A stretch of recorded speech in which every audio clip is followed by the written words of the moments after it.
Deus longânimo que visita a iniquidade dos pais nos filhos, até a terceira e quarta geração daqueles que te aborrecem. Mas também é benigno e misericordioso e abençoa até 1000 gerações daqueles que te amam. Nós entramos em sua presença nessa noite por misericórdia, através do sacrifício vicário de Yeshua, o nosso Mashiach, que ressuscitou no terceiro dia e que está em nosso meio através do seu Santo Espírito. Pedimos que a luz da tua santa Torá seja acesa e não se apague nunca de nossos corações. Que o Senhor nos dê força, porque este trabalho não é para nós, mas é para os nossos filhos. Nós não fazemos nada para nós, fazemos tudo para as próximas gerações. Sabemos que essa geração é perversa, impede a sua volta, impede o início da era messiânica, mas nós vamos trabalhar para que a geração dos nossos filhos seja a geração do verdadeiro avivamento.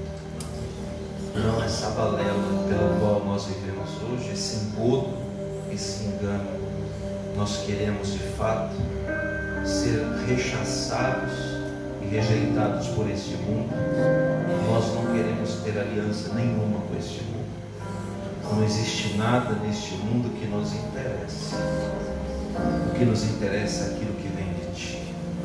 Por isso nos ensina a andar reto diante dos teus olhos, na verdade, na luz da tua santa palavra. Nós oramos assim e te pedimos para a glória do seu nome. Amém. Pode se sentar, queridos irmãos. Baruch Hashem. Deus seja louvado. Ainda tinha mais um hino para cantar ou não? É porque vocês estavam cantando essas músicas, ninguém estava cantando, estava só olhando vocês cantando. E se tiver mais uma que todo mundo pode cantar, uma adoração bem bonita, a gente vai cantar, senão eu já vou ministrar a palavra. Tem? Tem? O trio, rego, piu-piu e latabeia. Quem é o piu-piu? Tem que ser você. Vai lá, latabeia. Mete o tem que ser uma bem bonita. Quero ver todo mundo cantando.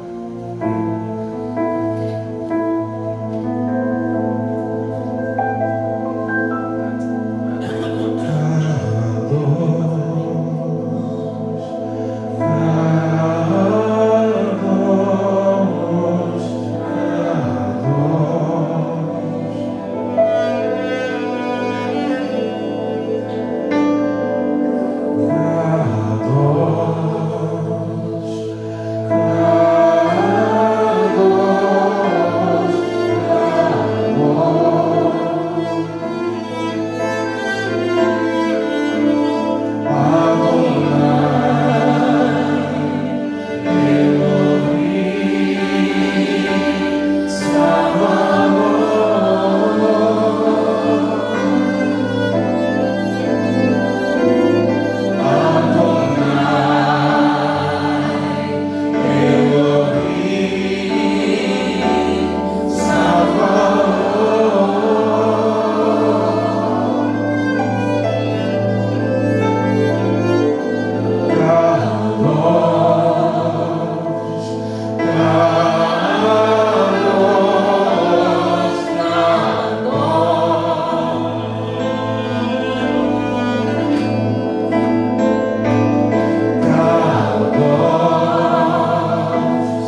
Segundo livro dos Reis,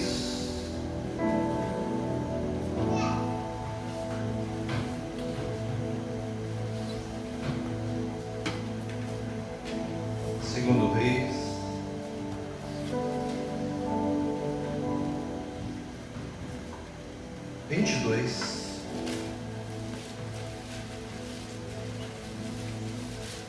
segundo Reis 22.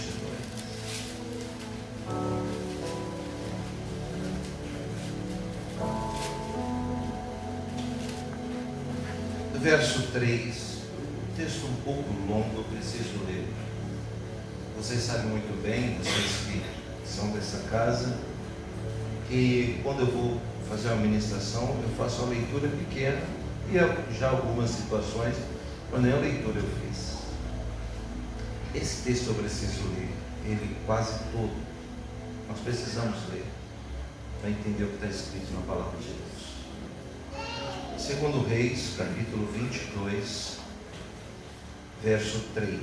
No 18º ano do seu reinado, o rei Josias mandou o escrivão Safã, filho de Azalias, filho de Mesulão, à casa do Senhor, dizendo: vá pedir ao sumo sacerdote Ilquias que conte o dinheiro que foi trazido à casa do Senhor, a qual os guardas da porta juntaram do povo.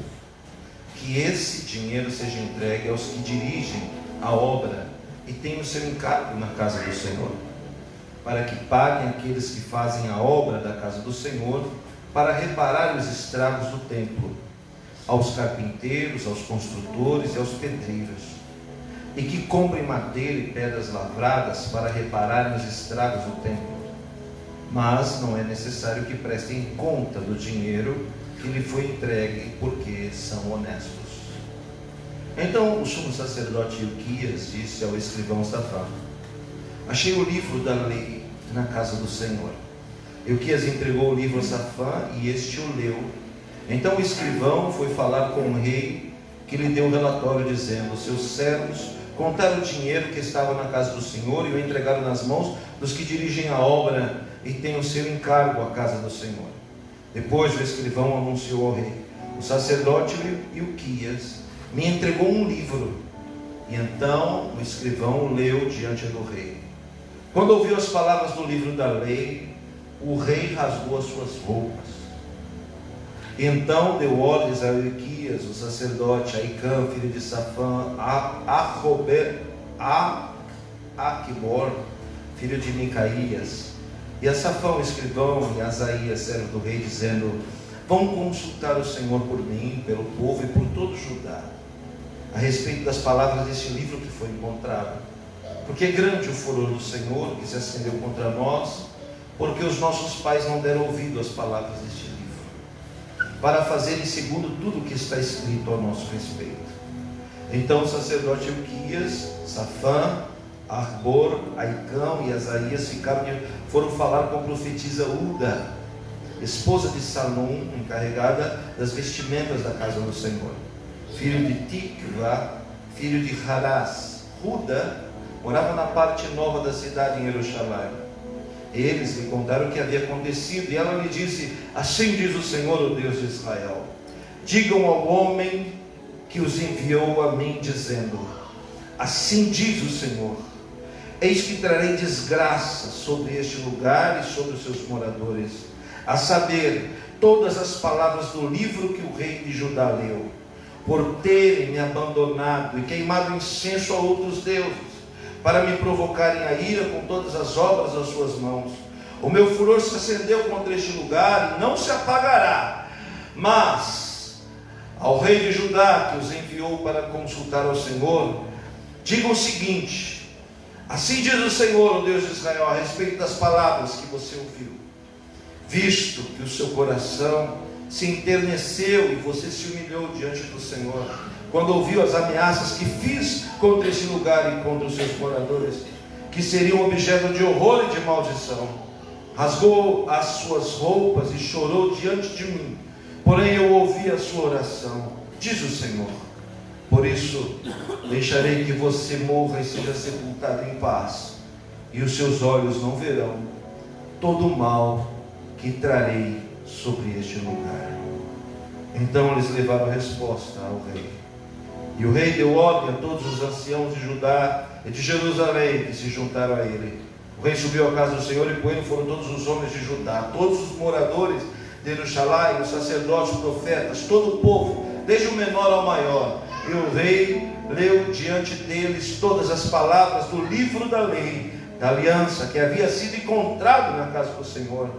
O rei se pôs em pé junto à coluna e fez aliança diante do Senhor para o seguir, guardar os seus mandamentos, os seus testemunhos, os seus estatutos de todo o coração, de toda a alma, cumprindo as palavras dessa aliança que estava escrita naquele livro. E todo o povo concordou com essa aliança. Então o rei ordenou ao sumo sacerdote e aos sacerdotes da segunda ordem, os guardas da porta, que tirassem do templo do Senhor todos os utensílios que tinham sido feitos para Baal, para o poste da deusa Azerá e para todo o exército dos céus. Ele os queimou fora de Jerusalém, nos campos do Cedron, e levou as cinzas para Betel. Josias restituiu os sacerdotes, os reis de Judá, que haviam escolhido para queimar incenso sobre os lugares altos na cidade de Judá, ao redor de Jerusalém, bem como os que queimavam incenso a Baal, ao sol, à lua, às plantas, aos planetas e todo o exército dos céus. Também tirou da casa do Senhor o poste da deusa Azerá, que levou para fora de Jerusalém até o vale do Cedron, onde queimou e reduziu a pó, e que lançou sobre as sepulturas de povo simples. Também destruiu as dependências das prostitutas cultuais que estavam na casa do Senhor, onde as mulheres teciam tendas para o poste da deusa Azerá. Josias trouxe os sacerdotes da cidade de Judá, profanou os lugares altos, que haviam profanado os lugares altos em que os sacerdotes queimavam incenso, desde Gebá até Berseba. Derrubou os altares das portas que estavam à entrada do portão de Josué, governador da cidade, que ficava à esquerda de quem entrava por ela. Vamos ler para encerrar. Verso 24 diz assim: Josias também eliminou os médiuns, os feiticeiros. Vou repetir, olha para mim. Isso aqui é da casa do Senhor. Isso aqui era da casa do Senhor. Os médiuns, os feiticeiros, que revelavam nome, CPF, número de RG. Os feiticeiros idolatrados.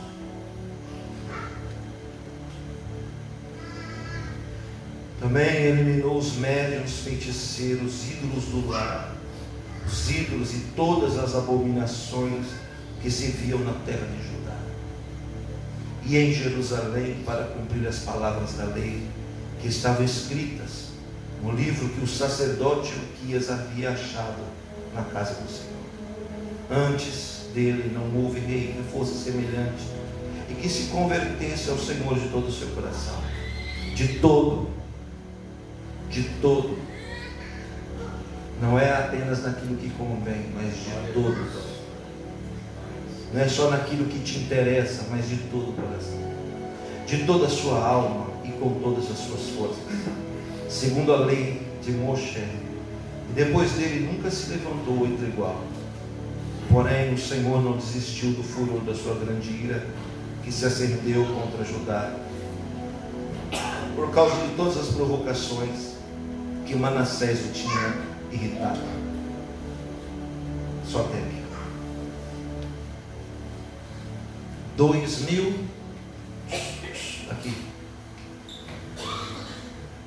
2.750 anos atrás.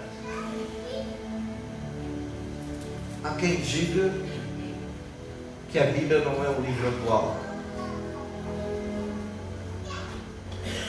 Parece que este texto foi escrito por um crítico do ano de 2020,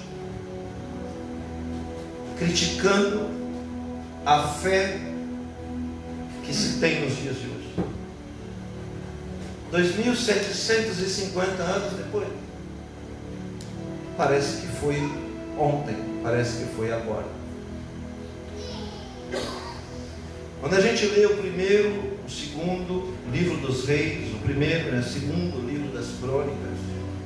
A palavra crônica quer dizer a história. Eu acho que tem salinha de criança lá, tá? Tem? Por favor, alguém pode ficar ali com as crianças na salinha? As crianças de 0 a 6 anos, pega para mim o tio de camisa amarela. O tio de camisa amarela vai pegar vocês aí. As crianças. Aí, ó. Ali na salinha, aqui dentro, ó. Aqui, Marcos. Aqui, pode trazer ela.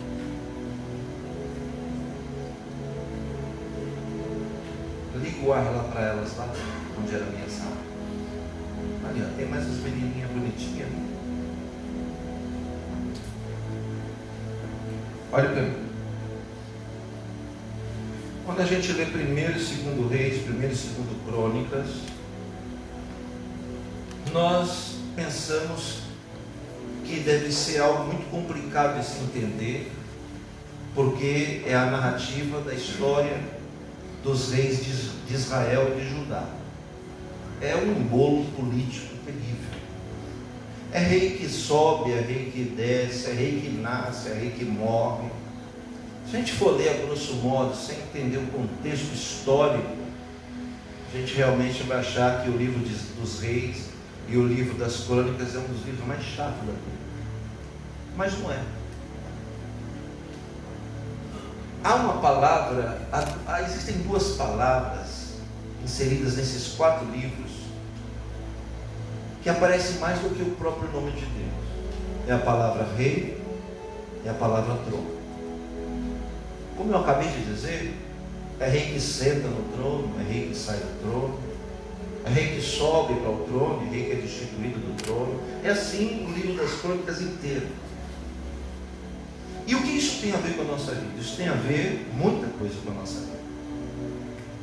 Isso quer dizer que dentro de cada um de nós existe um trono. E, consecutivamente, uma batalha constante para ver quem vai se assentar nele. Uma hora as nossas vontades estão assentadas no trono. Outra hora nós destituímos as nossas vontades e colocamos a vontade de Deus. Uma hora os nossos prazeres estão sentados no trono. E aí, dependendo, fica muito tempo. Ou, dependendo, fica pouco tempo. Esse sobe e desce no trono tem tudo a ver com a gente. Por quê? Porque o grande legado é colocar alguém no trono que permaneça nele. Já que o nosso rei é eterno e nunca morre, então quer dizer que se ele se assentar no trono, não vai haver sucessor para ele. A dinastia de quem se assentará no trono acaba. Mas me parece que todo santo dia a gente está tentando matar quem é eterno para colocar sentado quem é temporal. Esse é o grande embate. Eu encontrei aqui porque eu falo perante esse altar sagrado. Eu cheguei aqui, eu perguntei para o Senhor, o que eu falo nesse último domingo da história dessa comunidade, dessa congregação? O Eterno, o Espírito de Deus, acredite você ou não, soprou no meu ouvido assim, ó, fala de Josias. E eu pensei, puxei aqui nas minhas gavetas, tem um monte de gaveta na minha mente, para ver se eu tinha alguma coisa no meu arquivo sobre Josias, Samuel. Viu, Samuelzinho? Eu queria ver se eu achava na gavetinha alguma coisa perdida sobre Josias. Eu falei, só tem jeito, eu vou ler. E quando eu li, eu fiquei com o coração contrito. Por quê? Porque Josias nasce em uma circunstância de apostasia, de sincretismo. Eu te explico, apostasia quer dizer afastamento de Deus. Veja como é atual a história. De sincretismo, por quê? Sincretismo quer dizer mistura. Na época em que Josias nasce, Israel adora demônios de manhã e Deus à noite, no mesmo altar. Isso já aconteceu, aliás, isso acontece demais aqui no Brasil. Inclusive na Idade do Império, quando o Brasil, antes do Império, da colônia, as igrejas católicas, barrocas, de Salvador, ela é nada mais do que o símbolo máximo do sincretismo dessa nação. Por quê? Porque eles adoravam as divindades católicas de manhã e à noite a mesma igreja servia para cultos de sincretismo substitutivo de deuses afro. Aqui na Bahia era mais ou menos isso que acontecia. Casa consagrada para Deus de manhã, mas à noite ela virava um covil de prostituição, de cultos estranhos, de incensos estranhos. É assim que Josias aparece.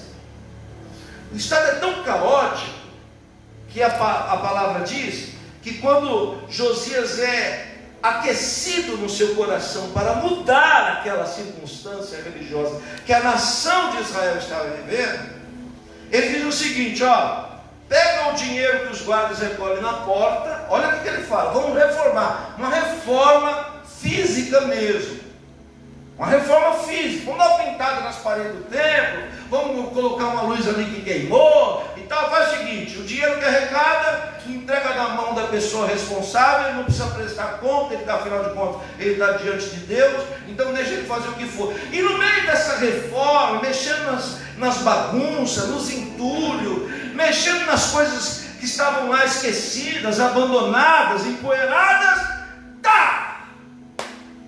acharam a Bíblia. A Bíblia perdida dentro da casa de Deus.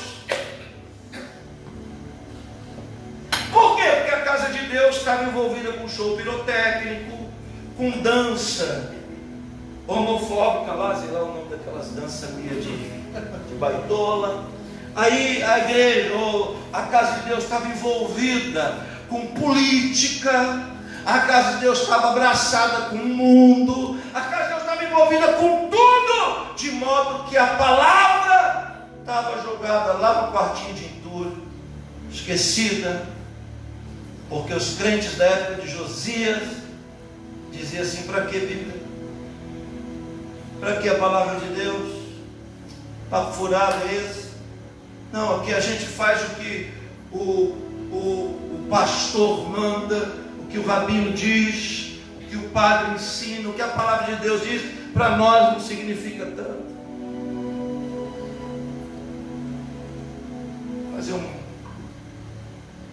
Fazer um comentário rápido, abrir um parênteses. Eu sigo ali na rede social, Brasil Imperial, Brasil com Z, Imperial, ali no Instagram. Aí eu vi lá o depoimento de Dom Pedro II, que foi a Jerusalém, mas se negou a entrar na sinagoga dos judeus, falar com os judeus. Aí alguém comentou embaixo: bem fez ele, graças a Deus que ele não se envolveu com esse povo. Imagina, eu vim igual um gato, dando rabo de arraia, estrelinha e salto mortal. Eu falei: por que, senhorita? Por acaso a senhora é antissemita, nazista? Por qual motivo você acha que ele fez certo? Não, porque é pecado mortal. Ele era católico, apostólico romano, e dentro da nossa doutrina é pecado mortal um católico apostólico romano adentrar num lugar profanado como a sinagoga de judeu. Eu disse: então eu não sei qual que é a igreja católica que você segue. Me responde o senhor Karol Wojtyla, o senhor Joseph Ratzinger e o Bergoglio. Por acaso foram os 3 últimos papas da igreja católica, o chefe máximo da igreja católica? Assim, João Paulo II, Bento XVI e Francisco? Sim, foram os 3 papas, o homem mais poderoso da instituição foi. Então eu não sei qual que é a igreja que você serve, porque os 3 foram pedir perdão lá no Muro das Lamentações do povo judeu. Tem vídeo aí no YouTube dos 3 na grande sinagoga de Roma, pedindo desculpas pelas atrocidades históricas que o seu povo fez. Então não sei que católica você é.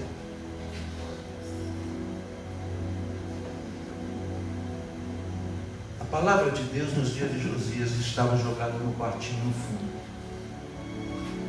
no meio de entulhos, de lixo, de porcaria. Sabe o que isso quer dizer? Que ela não era usada. Por que às vezes nós não usamos a palavra de Deus? Eu lhe respondo, porque muitas, ou a maioria das vezes, ela vai dizer não quando a gente quer o sim. Sabe por que a gente não quer consultar o Senhor na sua palavra? Sabe por quê? Porque sempre o Senhor vai ir contra os nossos desejos. Isso incomoda bastante. As pessoas querem encontrar um lugar onde Deus só diga sim e as bajule e as torne infantos, juvenis espirituais, que quando receber um não da vida não vai saber reagir. Há séculos a Torá, a lei, estava perdida dentro da casa de Deus. Por acaso alguém por aí vê alguém pregar a lei de Deus? Ela está jogada nos entulhos da reforma. Ela está jogada no meio dos entulhos dos movimentos religiosos de engano, de engodo. Por quê? Porque é difícil servir a Deus dentro desse padrão.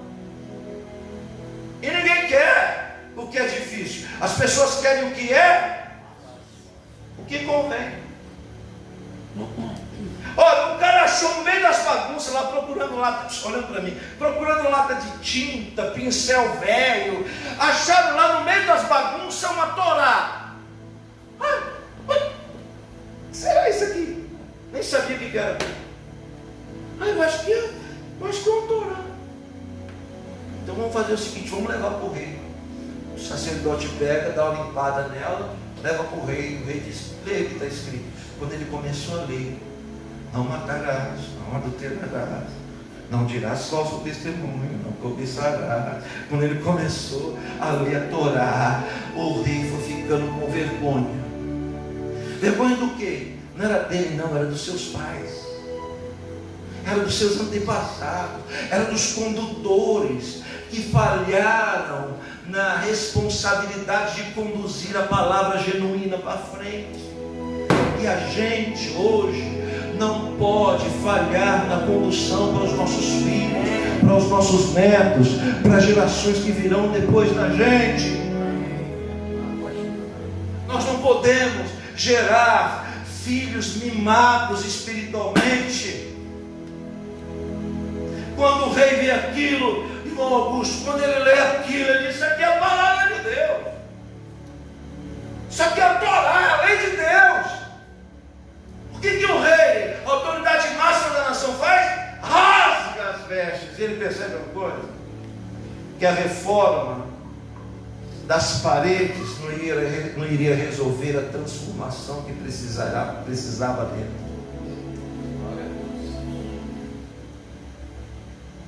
Ele chama os homens de confiança e diz, dá uma vasculhada dentro da casa de Deus para ver. O que ele encontrou dentro da casa de Deus? Médium. Acredite você, mulheres que se prostituíam a cultos, isso, a deuses, como a deusa Azerá, aqui está. Dentro da casa de Deus, devotos de Baal. Jesus, Yeshua diz assim, não pode servir a dois senhores, porque ou você vai agradar um e aborrecer o outro, ou vice-versa. Mas não dá para você andar com os pés em dois caminhos. Não dá para você servir a dois senhores. Não dá para você jorrar água doce e salgada. Não dá para ser luz e trevas. Não dá para ser bode e ovelha. Não dá. Aqui dentro a gente ser uma coisa, lá fora a gente ser outra. Não dá. Ou é, ou não é. É sim, sim. Não, não. E não é qualquer um que resiste a essa palavra. O que acontece aqui é que Josias percebe que está tudo errado. E o que ele diz? Vamos consertar. Faz o seguinte, está aqui a palavra, vai na profetisa Ruda e pergunta o que Deus tem a nos dizer. Aí Deus manda duas bagagens, duas malas para ele de volta. A primeira é o seguinte: não vai sobrar um daqueles que se levantaram contra mim. Esses que ficam dizendo, Deus é amor, né? Tem gente até que acredita que na última hora Deus vai perdoar todo mundo e mandar todo mundo para dentro. Irmão, se Deus fizer isso, não vale a pena a gente estar aqui. Não vale a pena dar certo. Olha aqui para mim. Se Deus não poupou nenhum filho dele, por que Ele vai poupar eu e você? Por qual motivo? Seus olhos são azuis? Você é melhor do que os outros? Deus não poupou Jesus, deixou Jesus ir até o último na humilhação da cruz. Vai poupar a gente por quê? Deus não poupou seres perfeitos, anjos e arcanjos. Derrubou todos. Vai poupar a gente por quê? Eu sei que vocês vieram. Aliás, nós viemos. Eu sei que nós viemos dessa casa do Senhor antes de Josias. Eu não sei se todos vão querer entrar nessa casa do Senhor depois de Josias. Por quê? Porque vão derrubar os postes ídolos. Porque o prazer humano vai ser extinguido. Porque o cheiro dos incensos e dos ídolos. Eu fico chateado em ver protestante criticando católico, chamando católico de idólatra. Protestante também é idólatra. Não é de gesso, não é de mal, não é de bronze, mas é de carne e osso. Seus ídolos. Não há diferença nenhuma. Por quê? Porque ambos pegaram a Torá e jogaram nos entulhos. Nós vamos desenterrar a lei de Deus. Amém? 3 pessoas? Amém. Josias mandou acabar com tudo. Por quê? Olha para mim. Não tem a lei de Deus, então médium é normal. Não tem a lei de Deus, então feiticeiro é normal.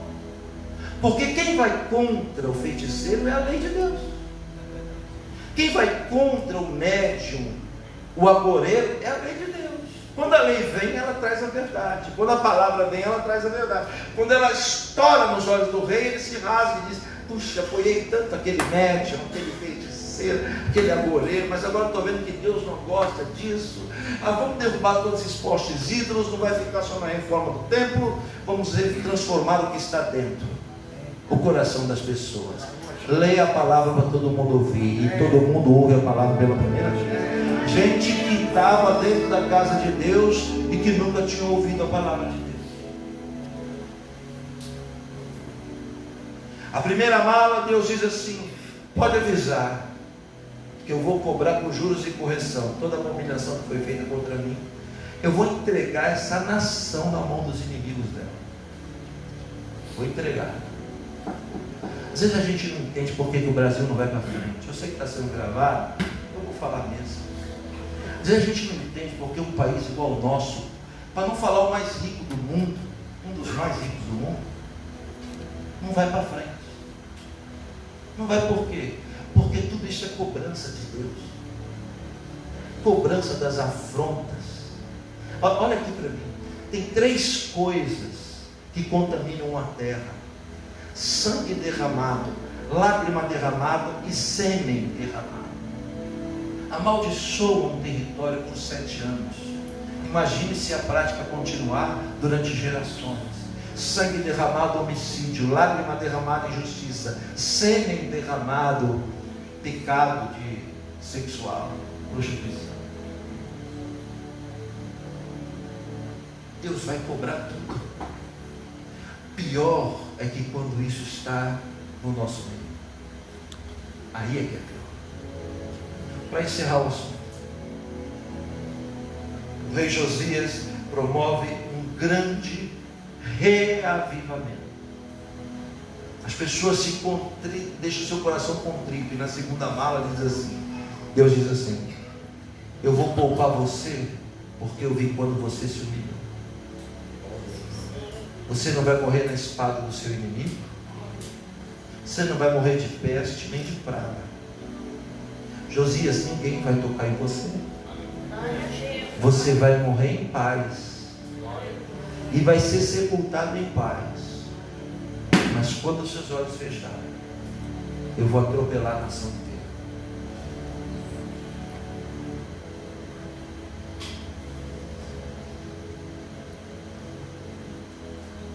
Pastor Domingo Morra Abraão perguntou: se tiver 100 justos, o Senhor destrói? Não. Se tiver 10, Deus diz também: não destrua. Se tiver um só lá que ora, que busca, que respeita a sua palavra, que faz a sua vontade, não a dele, se tiver um só, o Senhor destrói a cidade inteira. Deus diz: ainda que tiver um, eu não destruo. E Deus destruiu, porque não tinha nenhum.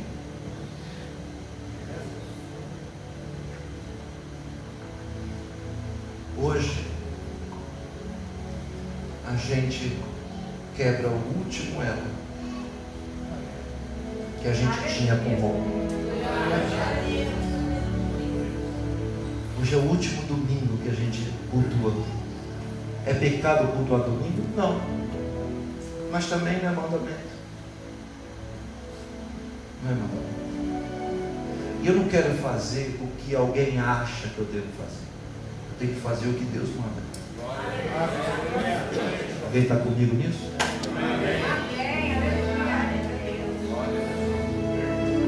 Reclamar dos domingos? Nunca. Nós tivemos aqui domingos abençoadíssimos, maravilhosos, inesquecíveis. Só que hoje se finda uma fase e se começa uma nova. A partir de hoje, nós desenterramos atorados em tudo. Vamos rasgar as nossas vestes e sermos diferentes de tudo que tem aí fora. Parece que nessa noite eu me vejo como Moisés orientando Israel, dizendo o seguinte: hoje uma fase se termina e outra vai começar. Estamos contemplando a terra prometida na nossa frente. Vamos entrar nela. Acabou a fase da península do Sinai e vamos colher tudo que a gente plantou nesses 40 anos. Moisés recomenda Israel dizendo: só que as coisas não serão fáceis, que Deus não dá nada de mão beijada para ninguém. Deus honra atitudes. Deus valoriza propósitos. É forte. Então, se vocês forem fiéis, isso é Moisés falando, se vocês forem fiéis, lá na terra prometida, o Senhor vai lançar fora os amorreus, os heteus, os jebuseus, e tudo que é Ele vai tirar. E vai entregar nas suas mãos. Mas, se as palavras dessa lei estiverem em vocês, se a palavra de Deus estiver em vocês, Jesus diz isso: se minhas palavras estiverem em vós, e vós estiveres em mim, aí sim, tudo que pedires em meu nome, crendo recebereis. Com uma condição. As pessoas pulam a condição. As pessoas dizem assim: está escrito que tudo que nós pedimos em nome de Yeshua, se a gente crer, a gente recebe. E pulou a parte principal, que é a condição: se as minhas palavras estiverem em vós. O que isso quer dizer? Que se a gente orar e Deus não responder, porque as palavras de Deus não estão em nós. Se a palavra de Deus estiver em nós, Ele vai responder. Tenho muito a agradecer tudo que eu aprendi durante 25 anos pregando pelo mundo, todas essas bandeiras países que eu já fui.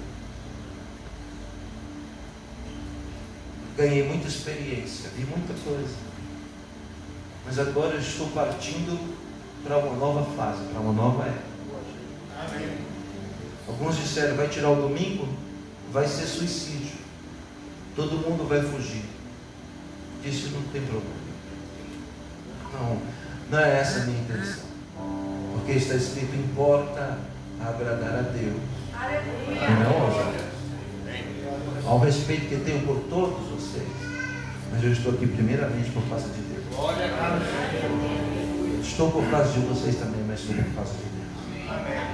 para compartilhar tudo que o Eterno me deu com você, dia após dia, e aprender com você também.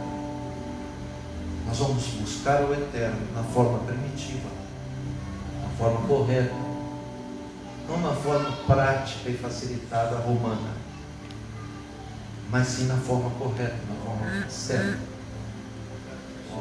Que o Espírito que impulsionou Josias também esteja sobre nós. Amém. É o Espírito Santo, é o Espírito de Deus.